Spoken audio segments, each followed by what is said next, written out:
Welcome to all. Today, as a part of the course on insolvency and bankruptcy law in India, today we are going to discuss the concept of withdrawal and settlement under section 12A of the code. So, in the previous classes, we have discussed filing of resolution plan, how to file the resolution plan, then approval of resolution plan by the NCLT, what are all the consideration to be taken by the NCLT while approving the resolution plan. Then we have discussed the resolution plan of CD shall be taken over whatever there is basis. That means as it is, they are supposed to take over. So the resolution plan should provide the solution for as it is. Then consequences of approval like moratorium, doctrine of clean state we have discussed in the previous classes. Then liability for prior offenses. So before resolution plan, once it is approved, how you are going to treat with the offenses that were committed by the company and the offenses committed by the individuals. Then approval from the statutory authorities. We have discussed about the concept of approval from the statutory authorities, where you are expected to take the approval from the statutory authorities after the approval of resolution plan within a period of 1 year. But exception is there in case of Competition Commission of India, that is CCI approval. It has to be taken placed before the CoC. Then power of NCLT to modify the resolution plan, whether NCLT is having any power to modify the resolution plan. Then immunity to resolution professionals and obligations of resolution to preserve the record. So once the resolution plan and CRP process is completed, so resolution professional is having an obligation to preserve the record. So these are all the various things that we have discussed in the previous class. So in this class, we are going to discuss about withdrawal of application. So when CD is admitted into CRP, corporate insolvency resolution process, so there are 4 outcomes we may have. So we may have first one, revive. That is whereby the CoC is going to be appointed and you are going to approve the resolution plan. So you are going to revive the company. This is one consequence. Second consequence can be settlement and consequent withdrawal. So you may have the settlement. So once the CRP process is started, subsequent to that, before approval of the resolution plan, possibility is there, the corporate debtor may have a settlement agreement with the CoC, whereby they may file an application for withdrawal under section 12A. So that is what we are going to discuss today. Another possibility can be revive, that is scheme or going concern sale in a liquidation. So maybe you can have a scheme or you may have a sale as a going concern as a part of the liquidation. So that is another solution. Or another outcome can be dissolved under section 54 of the IBC. So in the previous classes already we have discussed about the resolution plan, how you are going to revive through the resolution plan. In the previous classes we have discussed in detail. So in today's class we are going to discuss how you are going to settle and you are going to withdraw the application that is made under either section 7, 9 or 10 of the IBC. So subsequently in the next classes you are going to discuss as a going concern how you are going to sell in a process of liquidation or how you are going to dissolve under section 54. So everything you are going to discuss in the subsequent lessons. So these 4 outcomes you may have. Then let us discuss the section 12A. So before discussing section 12A, let us discuss the position prior to section 12A, because section 12A was amended. So it was inserted through Amendment Act. So before that actually we don't used to have the provision for withdrawal of application. So once application for CRP is started, so there is no possibility of withdrawal. But how they used to deal? So if you observe Rule 8 of Insolvency and Bankruptcy, Application to Adjudicating Authority Rules 2016, so which was stated that withdrawal was permitted only at pre-CIRP status. So when you can go for withdrawal as per the Application to Adjudicating Authority Rules, withdrawal is possible only before CRP stage. So that means once the application is admitted by the NCLT, that is Adjudicating Authority, so there is no possibility of withdrawal. So that was a provision. So once it is admitted for CRP, there is no concept of withdrawal. So but suppose consider one company, where the CRP process is already started, but when the promoter group or the corporator wants to have a scheme or wants to have a settlement where there is more viable than the resolution plan. Okay, so the basic objective of IBC is to ensure that maximization of the assets. Okay, and ensure that company is a going concern. Okay, to achieve that, okay, so in the case of Lokhandwala Kataria Construction Private Limited versus Nisus Finance and Investment Managers. So in this case, the Supreme Court, so under the Constitution of India, they have used Article 142, whereby they allowed the withdrawal. Okay, so because under the Constitution of India, Supreme Court is having constitutional powers whereby they can take any decision. Okay, so by using the constitutional powers, Supreme Court has allowed the withdrawal of application made under Section 7, 9 or 10 of the IBC Code. So in another case law, Uttara Foods and Feeds Private Limited versus Mona Pharmachem. So in this case law, Supreme Court recommended actually. So they recommended the introduction of withdrawal of proceedings. Why? Because the basic objective of IBC is to maximize. So when the corporate debtor is able to have the settlement whereby creditor's interest is going to be protected, and that is the basic objective of IBC. So that's why the Supreme Court opined that you are supposed to introduce the provisions relating to withdrawal of proceedings. Okay, so accordingly, Section 12A and Regulation 30A in CIRP regulations were introduced. Okay, subsequent to the judgments given by the Supreme Court, the legislature they have incorporated Section 12A and Regulation 30A. So today we are going to discuss this Section 12A and Regulation 30A in detail. Okay. So in another case law, Brilliant Alloys Private Limited versus Mr. S. Rajagopal. So in this case law, the Supreme Court held that CRP may be withdrawn even after issuance of expression of interest. So can I withdraw after expression of interest? Yes. Even after expression of interest also, you can withdraw the application. CRP can be withdrawn. Okay. Now let us discuss the section. Okay, so how you are providing the exit mechanism. So if you observe Section 12A, which clearly provides that the adjudicating authority may allow the withdrawal of application admitted under Section 7 or 9 or 10, 7 financial creditor, 9 operational creditor, 10 corporate creditor. Okay, so or an application made by the applicant with the approval of, this is very, very important, 90% voting share of the committee of the creditors. So once if you start the process of CRP, then you are going to form CoC, committee of the creditors is going to be formed. So whenever if you want to withdraw as per this section, you are expected to have 90% of the approval by the CoC. Suppose CoC is not formed.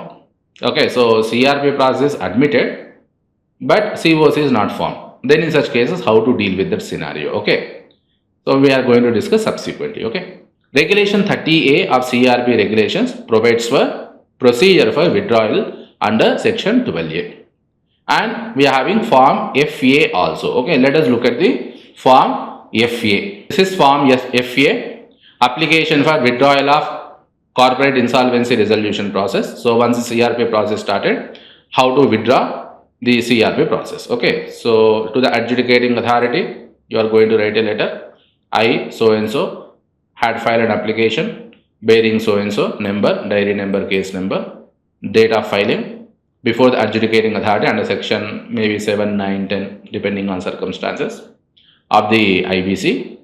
The said application was admitted by the adjudicating authority. So when it was admitted, because that is called as commencement date, I hereby withdraw the application bearing so and so from the IBC. Okay, so I attach, this is very, very important, I attach the required bank guarantee. Okay, so in accordance with the Regulation 30A, so whenever if any person wants to withdraw the application, that is either under 7, 8, 9, 10, whoever made the application under 7, 9, 10, so if they want to withdraw the application under Section 12A, then they are supposed to give the guarantee. Okay, bank guarantee must be given. Okay, so in form number FA, you are going to make an application. Okay, then let us look at the Regulation 30A of CRP regulations. An application for withdrawal under section 12A may be made to the adjudicating authority before the constitution of the committee by the applicant through the interim resolution professional. So before constitution of the committee, how you are going to make an application? It has to be routed through interim resolution professional. Suppose if it is after the constitution of committee, okay, there is a possibility application is admitted, committee is not yet constituted. So between that, if you are making an application for the withdrawal, then it has to be done by the interim resolution professional. After CoC is formed, then in such cases by the applicant through the interim resolution professional or the resolution professional, as the case may be. So in both the cases, you are supposed to make an application through interim resolution professional or resolution professional. Okay. So before committee is formed, obviously interim resolution professional will be there. After committee is formed, resolution professional will be there. Okay. So interim resolution professional or resolution professional, they can make an application. Okay. Provided that where the application is made under clause B after the issue of invitation for expression of interest. So that means committee is already formed, you are considering, and you have already issued the invitation for expression of interest. Then subsequently you have decided, you came to one settlement, you have decided to go for withdrawal of application. Then in such cases, the applicant shall state the reasons justifying the withdrawal. Okay, so why you wanted to go for withdrawal? Okay, you have to give the justification. Then even for this also you have to make an application in form number FA only. Now let us look at the present scenario, withdrawal under section 12A. So once this section 12A is inserted through Amendment Act, what is the scenario right now? So in the case of Shaji Purushottaman versus S. Rajendran, NCLT Chennai bench held that where the petitioning bank did not file form FA and where there was no bank guarantee furnished to cover CRP cost, there can be no settlement or withdrawal. So one of the prerequisite for filing an application for the withdrawal under section 12A is that, as already we have seen in form number FA clearly, the third point is that the applicant has to give the bank guarantee to cover the CRP cost. Why? Because already CRP is already started. Okay, so when the CRP process started, you are going to incur some expenses. So whoever is making an application for withdrawal, they have to give a guarantee that CRP cost will be covered. Okay, so until and unless you are giving the bank guarantee, or until and unless you are making an application in form FA, so that means you have to follow the procedure. Whenever if you want to withdraw the application under section 12A, you have to make an application in form number FA along with the bank guarantee. So if you don't follow the procedure, please remember there can be no settlement or withdrawal. Okay. So procedure to be followed for the withdrawal. Compulsorily you are expected to follow the procedure. Okay. Then in another case law, Ashok G. Rajani versus Beacon Trusteeship Limited. So in this case law, the Supreme Court held that withdrawal is allowed even before constitution of CoC. So as already we have discussed, there is a possibility withdrawal can be there before CoC constitution or after CoC constitution. After CoC constitution, generally resolution professional will make an application, whereas before constitutional CoC, resolution professional will make an application. When CoC is not yet constituted, then there is no possibility of 90% approval. Okay, so if you look at section 12A, which provides that it has to be approved by the 90% of the voting, but 90% of the voting is not possible if CoC is not there. Okay, but even without having 90% of the approval, you can go for withdrawal. That is possible. Okay, so when you are filing an application for withdrawal, so what is the role of NCLT? So here in various judgments, it was held that commercial wisdom of the CoC will be supreme. So you have to consider commercial wisdom. Okay. So let us look at the provisions. Regulation 30A, sub-regulation 6 of the CRP regulations provides that the adjudicating authority may, by order, approve the application submitted under sub-regulation 3 or 5 as a case may be. Okay. So before constitution of CoC and after constitution of CoC. Okay. So in two scenarios you can make an application. Okay, so once the application is made, adjudicating authority may approve provided all the conditions are satisfied. Okay, So then when he is approving, what he is supposed to verify? In the case of Valla RCK versus Shiva Industries and Holdings Limited. Okay, so a Supreme Court held that where the application is received after the constitution of CoC, okay, so where there is a settlement was there in the nature of business restructuring, okay, then you have to consider the commercial wisdom, okay, the commercial wisdom of the CoC because they have taken the decision. So that's why court has to accept it. Okay, so in this judgment actually NCLT held that when any disqualification is there under section 29A, will it be applicable or not? So NCLT held that disqualifications under 29A will be applicable, but Supreme Court overruled the decision given by the NCLT, and it was held that okay, so commercial wisdom of the CoC is supreme. You need not to consider the section 29A. So we have discussed what is the meaning, what is there in section 29A previously, okay, in the previous classes. Now, section 12A can be invoked at any point of time. Okay, so prior to the approval of resolution plan. Okay, so can I withdraw after constitution of the CoC? Yes. Even after constitution of the CoC, even invitation for expression is given. So even that also, even at that point of time also, you can invoke the section 12A. But only one condition is that it has to be before approval of the resolution plan. So once the resolution plan is approved, you cannot withdraw the application or you cannot withdraw the CRP process. Okay, so if the post also, but reason to be given. Okay, so even after giving invitation for the expression also, you can go for section 12A, but only condition is that you have to give the reasons for withdrawal. Okay, so in the case of Shaji Purushottaman versus Union Bank of India, NCLT held that settlement can be considered at any time prior to the approval of resolution plan. So settlement can happen at any point of time, but it has to be before resolution plan. Okay, approval of resolution plan.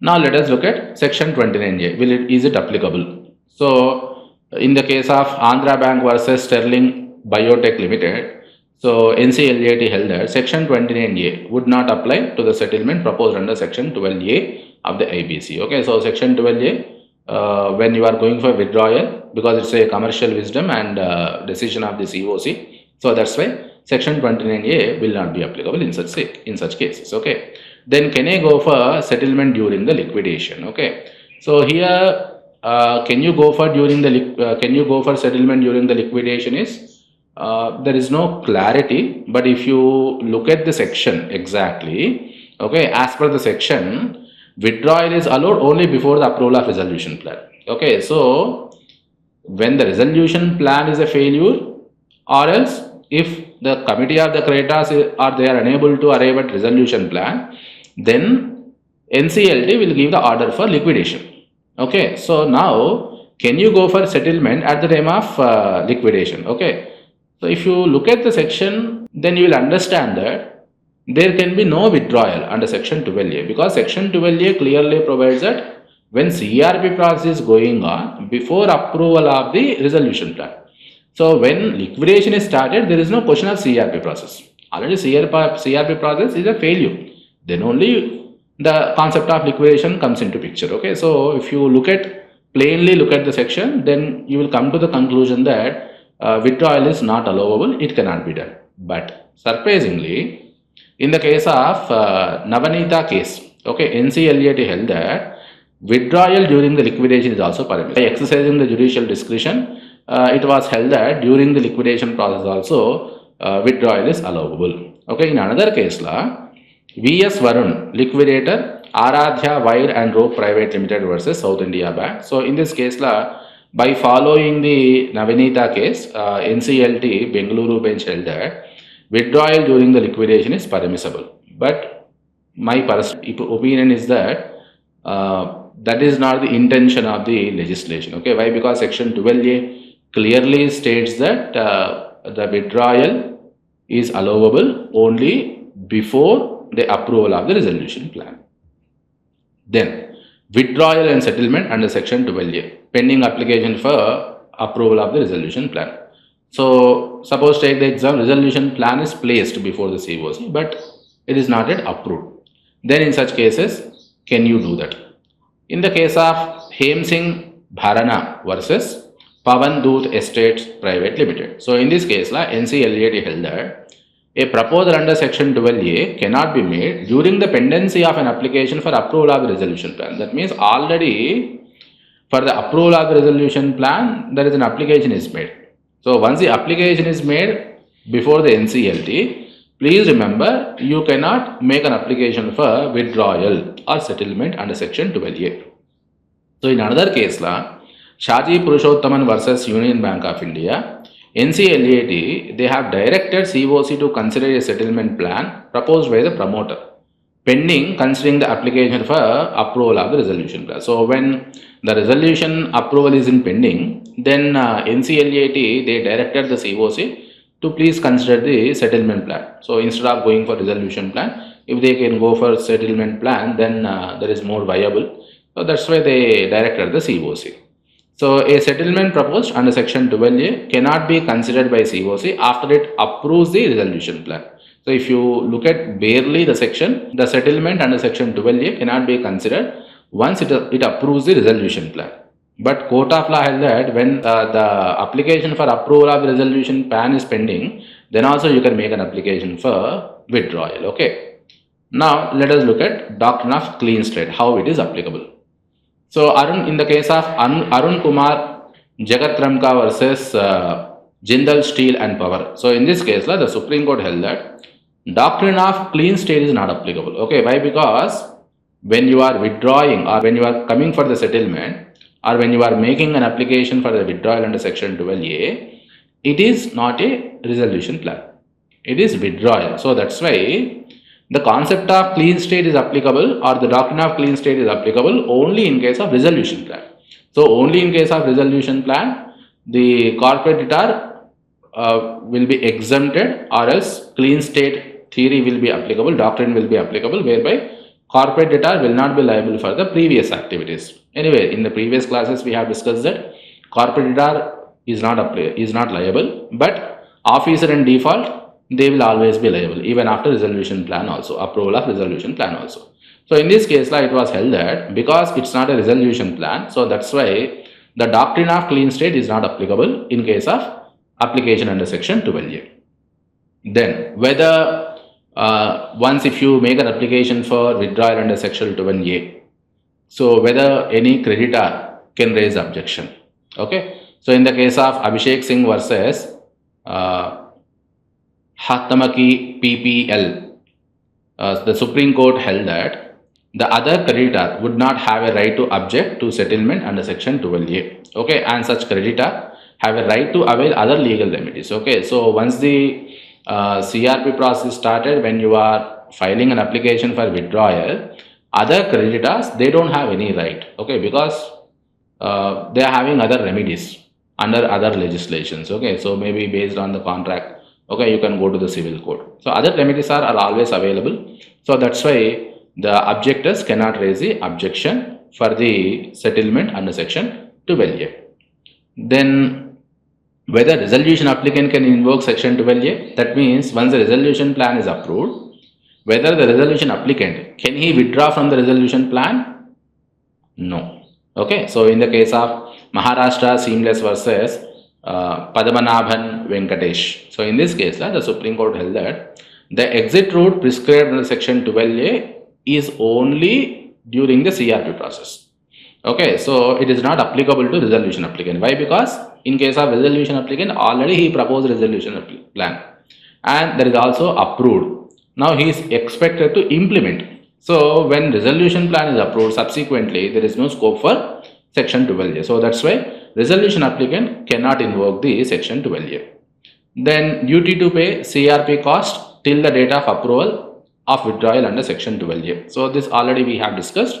So whenever you are making an application for withdrawal, so it is the duty of the applicant to ensure that he is paying the CRP cost. So that's why if you look at the form FEA, the third point is that he has to give the bank guarantee.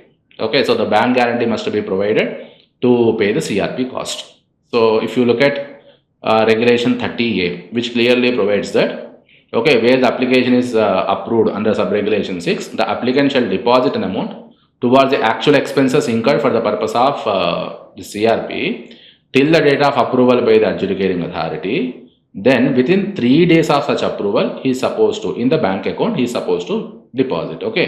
So failing which, the bank guarantee received under sub-regulation 2 shall be invoked. So already he should have given the bank guarantee. Then within 3 days, he expected to make the payment also. So if he fails to make the payment, then the bank guarantee already which is given during the withdrawal application form, that can be exercised. Okay. So let us recap what we have discussed today. So in this lesson, we have discussed the concept of withdrawal, that is settlement during the CRP process under section 12A. So we have discussed the position before section 12A. So because section 12A was added subsequently, what was the position? So we learned that Supreme Court, by exercising their jurisdiction under the Constitution of India, they allowed withdrawal of withdrawal application under CRP. Okay. Then subsequently, how section 12A was introduced, then what is the procedure under section 12A, we have discussed. Okay. Then we have discussed about the applicability of section 12A in case of withdrawal. So whether section 29A is applicable or not, we have discussed applicability of section 29A. Then whether withdrawal is allowed during the liquidation.